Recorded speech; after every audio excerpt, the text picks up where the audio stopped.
Estamos en comunicación con Gisela Beritier, economista, para poder consultar acerca del panorama, el análisis de lo que está pasando ahora y de lo que puede llegar a ocurrir. Gisela, ¿cómo estás? Muy buenas tardes.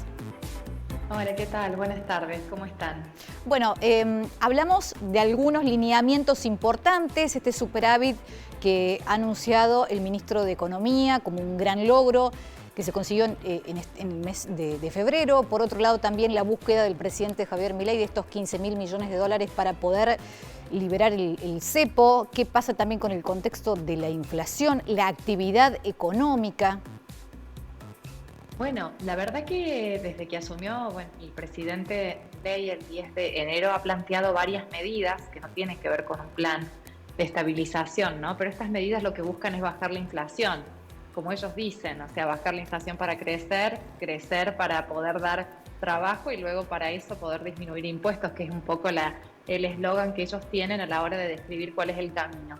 Pero en estas tres medidas básicamente han apuntado, en realidad son las medidas que ellos apuntaron para poder disminuir la inflación y que tienen que ver básicamente primero con la licuación de los pesos, ¿no? Se habla todo el tiempo de que, bueno, han bajado las tasas de interés, los salarios tampoco están aumentando y después también, al no haber emisión monetaria, al congelar la emisión monetaria, no hay plata en la calle. Entonces, bueno, toda esta cuestión en realidad impacta de lleno también con la segunda medida, que es la disminución del gasto público. En enero ya hubo un superávit financiero y ahora se logró un superávit primario también, que fue lo que anunció en el día de hoy Caputo con bombos y platillos, ¿no? Porque en definitiva tuvo que ver con que realmente pusieron en cero muchísimos gastos. Hay que decir que, por ejemplo, la obra pública, que es el gran motorizador de la economía y que además genera muchos puestos de trabajo directos e indirectos, se fue a cero.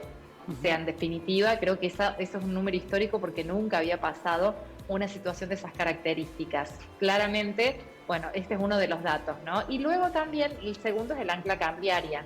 Esta ancla cambiaria donde después de la devaluación en diciembre del 118%, hoy el dólar está aumentando a saltitos, a un 2% mensual, pero conjuntamente con otras medidas que tienen que ver con la acumulación de dólares en las reservas del Banco Central, y luego la disminución de la brecha cambiaria para poder salir más rápidamente del cepo.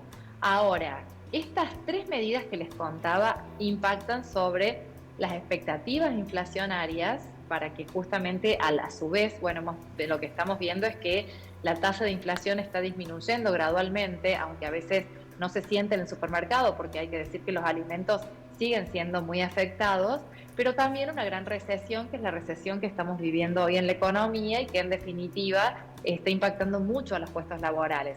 Estos dos efectos lo que harían es justamente llegar a esa disminución de la inflación.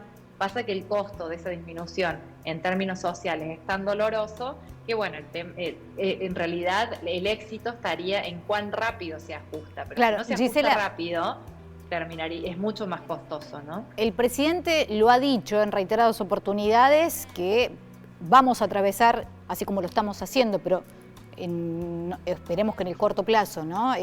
Tiempos muy difíciles. Siempre lo ha dejado en claro esto, ¿no? Pero ¿cuánto tiempo se puede llegar a aguantar a los costos sociales que vos estás haciendo mención, ¿no? Que sean suspensiones, despidos o cierres de persianas de los comercios o de las industrias? Esa es la gran pregunta porque en definitiva esto, hay que decir que él dijo lo que iba a pasar, ¿no? Y la gente lo votó con este discurso diciendo de que disminuir la inflación iba a ser muy doloroso, que venía una estanflación, que todo esto iba a doler. Entonces, en definitiva, el hecho de que hoy estemos en este contexto no es nada que no haya dicho y de hecho ahora se está moviendo tal cual el manual. Pero ¿qué pasa? En el medio todavía hay cosas que están por resolverse y que se están resolviendo en esta política de liberar los precios y que tiene que ver con qué va a pasar con el ajuste de las tarifas que ya está sucediendo, tiene que ver con si, en definitiva, cuánto apoyo social va a seguir teniendo. Hoy por hoy todavía está teniendo un apoyo social alto, pero a medida que la recesión económica vaya avanzando, ese apoyo va a ir en disminución. Entonces allí también seguramente vamos a empezar a ver paritarias que se van a ajustar por encima, en realidad todas por debajo de la inflación, pero en definitiva falta todavía que se den estas paritarias, y ni hablar los otros aumentos que se están dando, como el aumento del combustible, que está impactando a los transportes en general y cadenas de valor. Si a eso le sumamos también el hecho de que, que están cayendo, digamos, la coparticipación en las provincias, los subsidios, también el transporte, que los organismos provinciales están aumentando los boletos de transporte y los pasajes también, todo esto termina impactando en la cadena de valor y también trasladándose a precios, ¿no? Entonces aquí yo creo que lo principal es ver cómo se termina ajustando esa puja de aumento de costos que todavía está presente ante una falta de demanda con gente que no está, con un escenario donde cada vez tenemos menos plata, ¿no? Y donde en realidad lo estamos viendo en los números. 18% fue lo que cayó el consumo masivo, que el consumo masivo son los alimentos, ¿no? Distinto a un consumo de lujo, un auto o que puede esperar, pero acá estamos hablando de alimentos donde la gente come o no come, ¿no? Alimentos, entonces, bueno, aquí... medicamentos también, Gisela. Exacto. Entonces tiene que ver con la vida misma, ¿no? Bueno, esta situación, a ver, Milei dice que a un dígito llegaremos a un dígito como teníamos más o menos en noviembre, vamos a llegar en el mes de abril.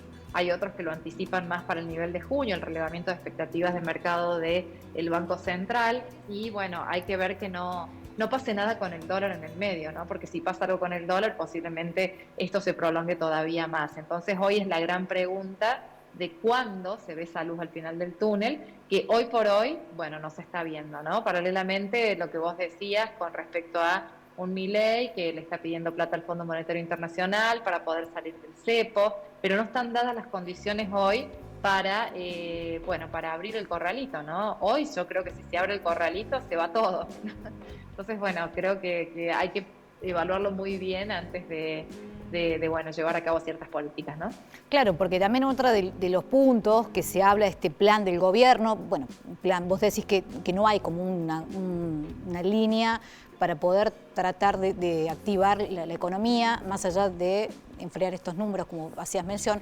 Pero lo que pasa es que un plan implica una medida de políticas integrales, ¿no? Y la verdad que acá se han visto la política fiscal, una política monetaria que tiene que ver con la no emisión y la disminución de tasas, pero todavía no estamos viendo que se reactive el crédito, por ejemplo, necesario para el crecimiento económico.